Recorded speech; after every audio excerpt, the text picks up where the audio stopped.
Assalamualaikum warahmatullahi wabarakatuh. Perkenalkan, nama saya Imas Duyanto, Prodi Perbankan Syariah kelas C. Baik, di sini saya akan menjelaskan pengertian tasawuf akhlaki dan tingkatannya. Tasawuf akhlaki merupakan tasawuf yang berfokus pada perbaikan akhlak dan budi pekerti, berupaya mewujudkan perilaku yang baik atau mahmudah, serta menghindarkan diri dari sifat-sifat tercela atau mazmumah. Tasawuf akhlak ini disebut juga dengan tasawuf sunni. Dikembangkan oleh para ulama salaf as-salih dengan menerapkan metode-metode tertentu. Menurut para sufi, pengembangan tasawuf akhlaki dibangun sebagai dasar latihan kerohanian dengan tujuan mensucikan hati dan mengendalikan hawa nafsu sampai ke titik terendah, sehingga nantinya tidak akan ada penghalang yang membatasi manusia dengan Tuhannya. Agar lebih mudah dalam mewujudkan ajaran tasawuf akhlaki ini, para sufi menyusun beberapa tahapan sistem yang meliputi tahalli, dan tajalli. Tahalli adalah tahapan pertama yang dilakukan oleh seorang sufi untuk membersihkan atau melepaskan diri dari perilaku buruk, seperti berbuat maksiat, kecintaan kepada dunia yang berlebihan, berprasangka suudzon, ujub, hasad, riya, ghadab, dan sejenisnya. Sebagian sufi berpendapat bahwa perbuatan maksiat merupakan najis maknawiyah yang bisa menghalangi kedekatan hamba dengan Rabb-Nya. Oleh karena itu, sifat-sifat nafsu dalam diri harus dimusnahkan agar manusia tidak terjerumus ke dalam dosa. Namun, Imam Al-Ghazali mempunyai pendapat lain. Menurutnya, selama hidup di dunia, setiap manusia pasti membutuhkan nafsu, bukan untuk melakukan hal-hal buruk, tapi nafsu diperlukan demi menjaga keharmonian keluarga, membela harga diri, dan hal-hal lain positifnya. Yang kedua, tahalli.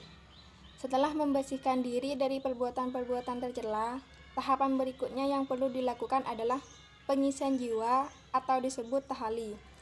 Pada tahap ini, seorang sufi diharuskan membiasakan diri dengan akhlak-akhlak terpuji, sabar, ikhlas, ridha, taubat, dan sebagainya.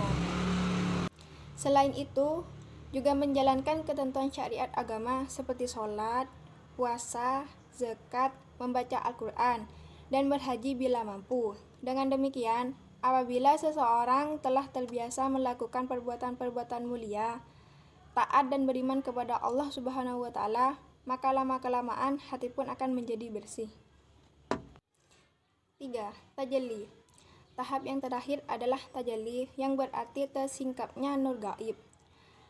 Di tahap ini, seorang sufi benar-benar menanamkan rasa cinta kepada Allah Subhanahu wa Ta'ala di dalam hatinya. Tujuannya agar perilaku-perilaku baik yang telah dilakoni pada tahap tahalli tidak luntur begitu saja dan bisa terus berkelanjutan. Nama-nama tokoh. Yang pertama, Hasan Al-Basri. Hasan Al-Basri memiliki nama lengkap Abu Sa'id Al-Hasan bin Yasar. Adalah seorang zahid dari kalangan tabi'in yang lahir di Madinah pada tahun 21 Hijriah. Beliau merupakan pelopor utama yang mulai memperluaskan ilmu-ilmu kebatinan dan kesucian jiwa. Menurut pandangannya, tasawuf merupakan ajaran untuk menanamkan rasa takut, atau baik itu akan dosa-dosa, takut tidak mampu memenuhi perintah dan larangan Allah, takut akan ajal atau kematian di dalam diri setiap hamba, dan senantiasa mengingat Allah Subhanahu wa Ta'ala. Beliau berpendapat bahwa dunia adalah ladang beramal. Banyak duka cita di dunia dapat mempengaruhi amal soleh. Banyak duka cita di dunia dapat memperteguh amal soleh. 2. Al-Muhasibi. Al-Muhasibi memiliki nama lengkap Abu Abdillah Al-Haris bil Asad Al-Basri Al-Baghdadi Al-Muhasibi. Beliau lahir di Bashrah, Irak pada tahun 165 Hijriah. Menurut beliau, Tasawuf berarti ilmu yang mengajarkan untuk selalu bertakwa kepada Allah Subhanahu wa taala, menjalankan kewajiban sebagai seorang hamba dan meneladani akhlak Rasulullah Shallallahu alaihi wasallam. Beliau juga berpendapat ada 3 hal yang perlu ditekankan untuk membersihkan jiwa dan mencapai jalan keselamatan, yaitu melalui makrifat atau mengenal Allah Subhanahu wa taala dengan mata hati, khauf, rasa takut, dan raja, pengharapan. 3. Al-Qushairi. Al-Qushairi memiliki nama lengkap Abdul Karim bin Hawawis. Beliau lahir di kawasan Nifasur pada tahun 465 Hijriah, di mana beliau ini merupakan seorang ulama yang ahli dalam berbagai disiplin ilmu pada masanya. Ajaran tasawuf Al-Qushairi didasarkan pada doktrin Al-Husnah wal Jamaah dan berlandaskan ketauhidan. Beliau mengadakan pembaharuan di ajaran tasawuf dengan menentang keras doktrin-doktrin aliran Qamariyah, Syiah, Mu'tazilah, dan Mujazzamah. Ia juga menjelaskan pembeda antara zahir dan batil, serta syariat dan hakikat. Menurutnya, tidak haram jika seseorang menikmati kesenangan dunia, asalkan tetap berpegang teguh kepada Al-Quran dan As-Sunnah. Keempat, Al-Ghazali. Al-Ghazali memiliki nama lengkap Muhammad ibnu Ahmad Ats-Tsuni. Beliau lahir di kota Khurasan, Iran pada tahun 450 Hijriah. Di masa hidupnya, Al-Ghazali merupakan seseorang ahli ilmu yang dikagumi oleh banyak ulama besar.